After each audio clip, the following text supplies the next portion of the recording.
Break के बाद एक बार फिर से आप सभी का बहुत स्वागत है और कुछ खास मेहमान हमारे साथ में जुड़ गए। एसएन सिंह जी जुड़ गए हैं, बीजेपी से प्रवक्ता हैं, सर बहुत स्वागत। रतन भान त्रिपाठी हमारे साथ में जुड़े हैं, वरिष्ठ पत्रकार हैं। सैयद जावेद जुड़े हैं, राजनीतिक विश्लेषक है। और आप सभी का बहुत स्वागत है। सबसे पहले सैयद जावेद जी, मैं आप ही के पास में आऊंगी कि ये इतना बड़ा उलटफेर, हालांकि देखिए अगर पिछले बार की बात कर ली जाए 2018 की, तो कुछ खास फर्क 2019 में देखने को नहीं मिला था, बल्कि 3 राज्यों में कांग्रेस की सरकार बनी थी। लेकिन इस बार जो 3 राज्य सबसे ज्यादा महत्वपूर्ण माने जा रहे थे, वहां पर बीजेपी का कमल खिला है। क्या लगता है 24 पर कितना असर होगा इसका? नहीं, बिल्कुल देखिए 24 का इलेक्शन बिल्कुल अलग होगा, लेकिन इस वक्त no doubt Bharatiya Janata party ने कमाल करके दिखाया और मुझे लगता है कि कांग्रेस को फिर से मुस्तैद होकर के देखना पड़ेगा, समीक्षा करनी पड़ेगी।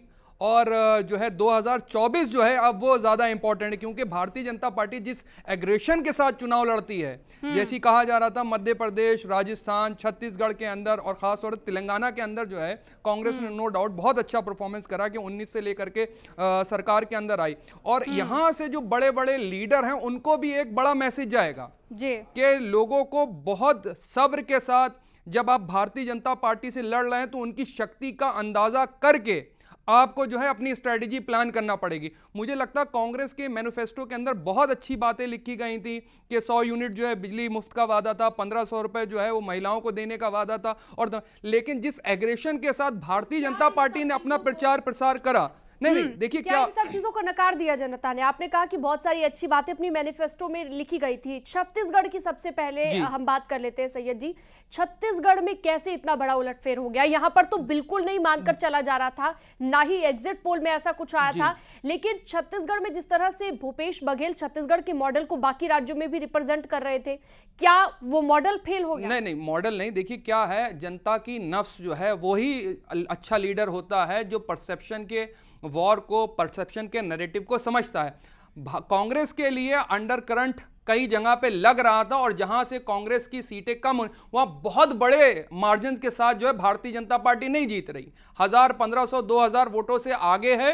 और अभी भी मुझे लगता है कि कुछ स्थितियों में कांग्रेस आगे बना, लेकिन अब सरकार बनाती भारतीय जनता पार्टी दिख रही है। और खास तौर से जो आदिवासी समुदाय के लोग हैं उनके बीच की जो नाराजगी है, मुझे लगता है कि उसको भांपने में थोड़ी सी चूक हो गई कांग्रेस से। और आने वाले समय में मुझे नहीं लगता है कि कांग्रेस को निराश होने की जरूरत है, और ज्यादा मेहनत करने की जरूरत है, और ज्यादा एग्रेसिव। पार्टी के अंदर की फूट हम कह सकते हैं। अच्छा, राजस्थान की अगर बात करें सैयद जी, तो राजस्थान में आप देखिए किस तरह से विवाद आया, अशोक गहलोत का, पायलट का, किस तरह से वो विवाद हुआ, तमाम चीजें हुई, वो एक वजह बनी।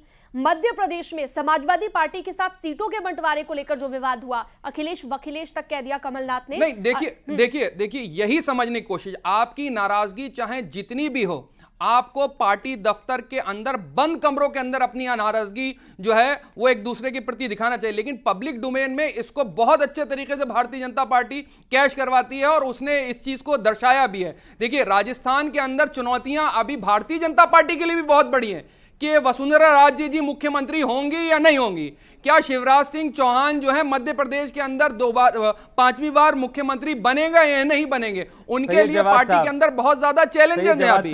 लेकिन ये देखना वाली बात होगी कि आगे जाकर के क्या रणनीति जो है भारतीय जनता पार्टी 2024 के लिए बनाती है, और कांग्रेस को भी और इंडिया अलायंस को भी बहुत मजबूती के साथ सबक लेने की जरूरत है।